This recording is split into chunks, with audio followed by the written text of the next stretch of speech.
Kita semua tahu kalau UMKM itu tulang punggung ekonomi Indonesia.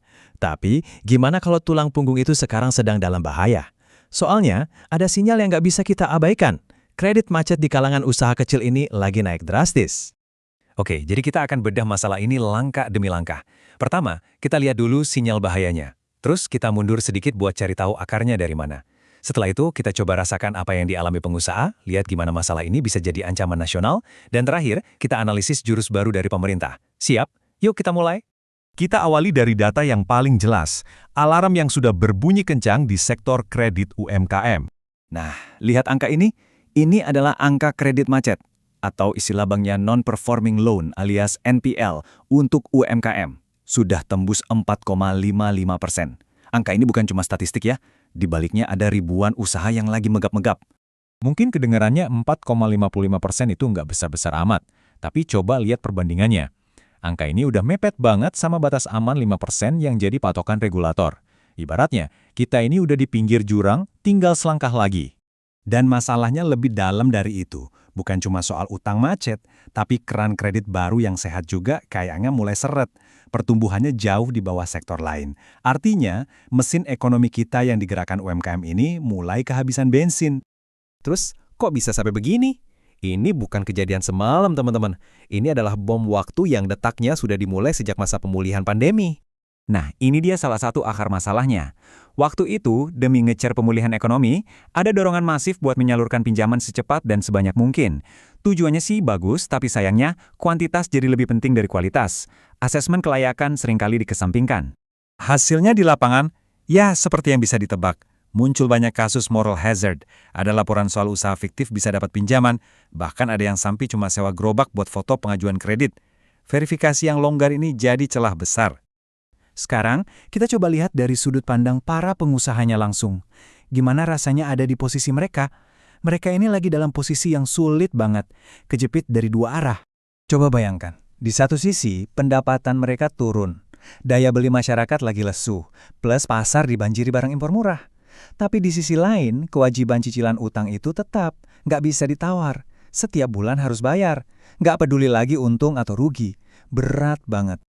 Saking beratnya, pinjaman yang seharusnya buat modal kerja, buat beli bahan baku, atau buat nambah cabang, sekarang malah dipakai buat kebutuhan sehari-hari. Ini bukan lagi soal mengembangkan bisnis, tapi sudah masuk fase bertahan hidup. Dan jangan salah, ini bukan cuma cerita sedih para pengusaha. Kalau ini terjadi secara massal, efek dominonya bisa merembet kemana-mana dan jadi masalah kita semua. Lihat saja rantai risikonya. Dimulai dari satu UMKM yang gagal bayar, domino pertama jatuh. Ini langsung menimpa bank yang harus nanggung rugi. Bank lalu menimpa perusahaan penjaminan atau asuransi. Terus menjalar sampai ke reasuransi milik negara. Dan ujung-ujungnya bisa membebani APBN. Dan kalau kita bicara soal risiko, ada satu nama yang paling disorot, yaitu BRI. Kenapa? Karena mereka memegang porsi penyaluran kredit usaha rakyat atau KUR paling besar, sampai 70%. Posisi ini membuat mereka sangat sentral, sekaligus sangat terekspos terhadap risiko kredit macet ini. Nah, melihat situasi yang makin genting ini, pemerintah pun nggak tinggal diam. Mereka menyiapkan sebuah jurus baru, sebuah ide yang cukup radikal untuk merombak total sistem penyaluran kredit ini. Idenya adalah membentuk apa yang namanya Special Mission Vehicle atau SMV, semacam kendaraan khusus gitu.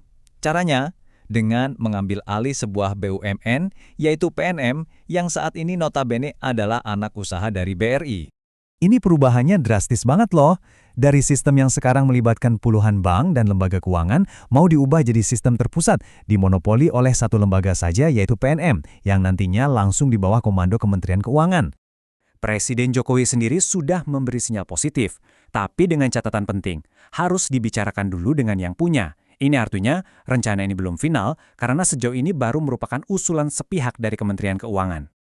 Dari sinilah muncul pertanyaan terbesarnya, apakah jurus baru ini benar-benar solusi yang tepat atau malah bisa membuka masalah-masalah baru yang lebih rumit? Para pengamat dan ekonom sudah punya beberapa catatan kritis. Pertama, soal kapasitas. PNM ini biasanya menangani pinjaman mikro di bawah 10 juta. Apa sanggup kalau tiba-tiba harus mengelola program raksasa 300 triliun? Kedua, soal jangkauan. Bisa nggak PNM sendirian menyamai jaringan BLI yang sudah ada sampai ke pelosok-pelosok? Dan yang paling penting, fungsi pendampingan usaha yang jadi kekuatan PNM selama ini, apa nggak akan hilang kalau fokusnya cuma penyaluran? Pada akhirnya, ini bukan cuma soal siapa yang menyalurkan kredit, tapi bagaimana kredit itu disalurkan. Apakah masalah utamanya ada di kendaraannya atau di cara menyetirnya? Karena mengganti sistem penyaluran tanpa memperbaiki akar masalahnya, yaitu kualitas asesmen dan pendampingan bisnis, bisa jadi hanya akan memindahkan masalah, bukan menyelesaikannya.